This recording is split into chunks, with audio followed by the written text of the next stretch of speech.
The little things that matter, dude. Tiny details. It's the time, and I'm horrible with details, but it's all about the little details. Little details about little details. Yeah, exactly. It's the same thing. Yeah. Are we ready? We're ready, man. And we're back. Here I am, Fly Navarro with Fly Zone Fishing. I'm here with Alex from Shot Collar Outdoors, getting ready to tie a fly. We're gonna tie a brush bunny. A brush bunny. So I'm gonna get at it. Show me. First thing I'm gonna do, lay down a good base of thread again. You always want to start with a good base of thread because most of this material, if not all of it, will not stick to the bare metal hook. Okay. So I come back forward. Because we're using rabbit, we're going to tie a loop on this out of 40-pound monofilament, and that will keep this fly from fouling. From fouling? From fouling, so that strip doesn't get wrapped around the hook when you have your one shot at a big tarpon or giant snook. Okay. Get one side done in real well. You want the loop to be about the length of the shank of the hook. It's rather short shank here, so we're going to come right to about there. Get a couple wraps in. Clip it and save that for a weed guard later. Okay. Really get this nice and secured. All right, now we're ready to put our rabbit on. Two ways you can tie this. To us, the fly tiers and the anglers, it's pretty well easy to see that it looks real nice when it's up like this. Okay. But if you're using this for tarpon or big snook in a deep water or an inlet, chances are the bite's going to come from the bottom. So I tie them upside down so all the good stuff's on the bottom. So they're looking up and they see it. So they're looking at it, because even when this is paused, all of these little hairs are going to be moving in the current. So just lay it back, capture it, make sure it's on there nice and straight, and then wrap and lock it down.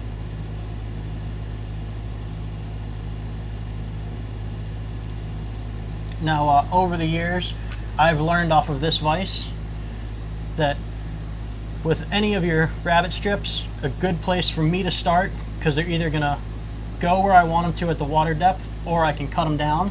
So I leave them a little longer, and if I need to cut them, I can do it, because you can't add material once you're fishing fly. So this bend right here, just past it, is where I typically like to go, and that gives me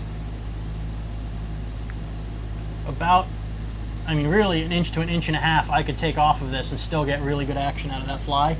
It would just be shorter. So now that that's on, we're not going to use any flash because of this EP minnow head. Lots of flash in it. Lay this down. It's got wire. You just wrap and secure that wire that's exposed right to the shank.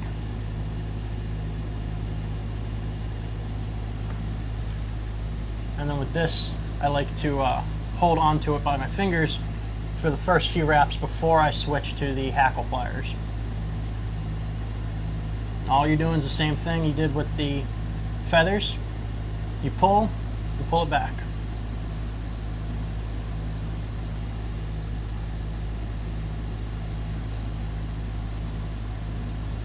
And then as you're going, you can take your bodkin and just kind of straighten out the hair. Straighten it out, brush it out. You can do it at the end. I find, you know, I wrap these heads pretty dense and tight, so it can be a little difficult when you're done, and I don't want to be ripping all the material out. I want to save some for the fish to look at.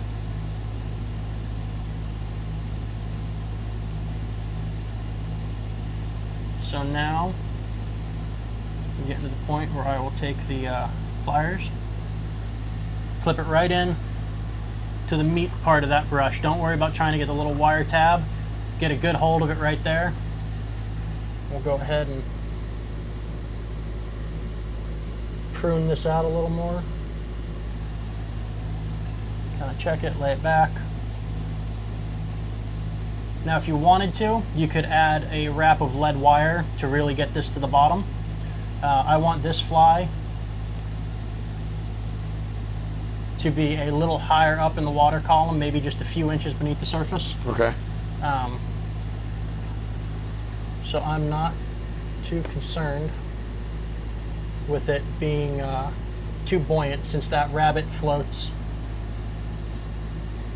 And once this minnow head brush gets wet, it should add a little weight to it to get it down. And I'm gonna go right to the front here, take my pliers off. And now what I like to do is grab it and just kind of separate out a little area that I can pull my thread through and get a few good wraps. Now you never want to cut this with your scissors. Because of the wire? The wire inside will damage it. You can get wire snips. You can use the wire snips on a pair of pliers like that. What I like to do, just like I'm tying a haywire twist. I just Pop twist it. Yep, and I even save those little pieces because bonefish flies, tiny redfish flies. Now I kind of sweep everything back, make sure it's all the way I want it. Pick that out a little. And then I'm gonna go to town, get a good bunch of wraps on there. And again, now that I've got the head on there, it's wrapped, all that material is nice and secure. I'm gonna whip finish. Now with this, got some wild material, so I'll just pull it back as I do it.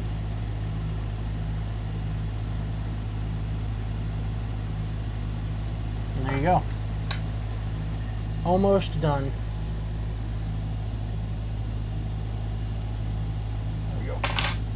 Next step, a little bit of head cement.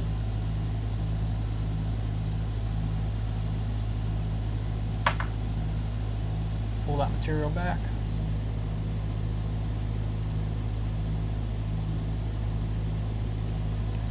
That.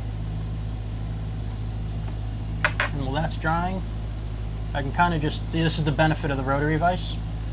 I can just Fluff the feathers. Or pick it out and get it all untangled and laying the way I want, because the next step, I'm going to glue the eyes on and then take a look at it and see if I need to trim it or not.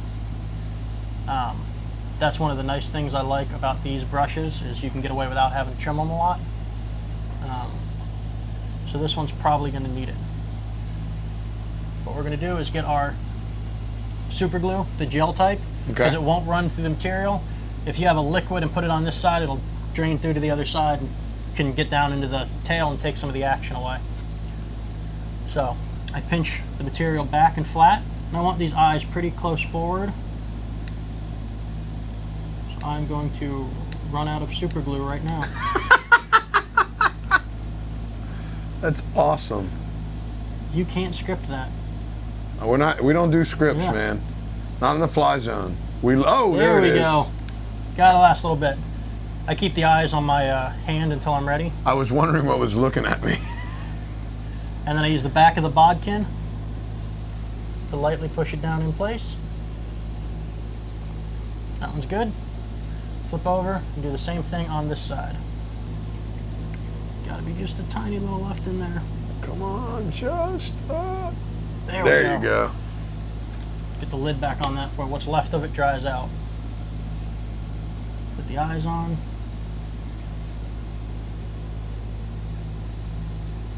Press it down. Press them. Glue yourself to the fly. Always good. It happens. All right. Now that that's done, take it. And it's looking pretty good now. It's a little wild looking. So what I'll do is I always like to start with the bottom. And you see all those wild hairs sticking up over that. With the feathers, that hook point and everything will go through it.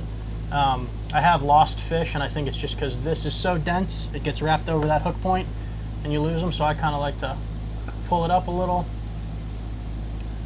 and then trim back. Try not to get the hook with your scissors. Go around it, and there you go. I like to kind of look and do the same angle up top. And then if I'm trimming the sides, what I like to do is use the height of the eye as my base. So I'll almost put the scissors right on it, give it a couple clips on either side.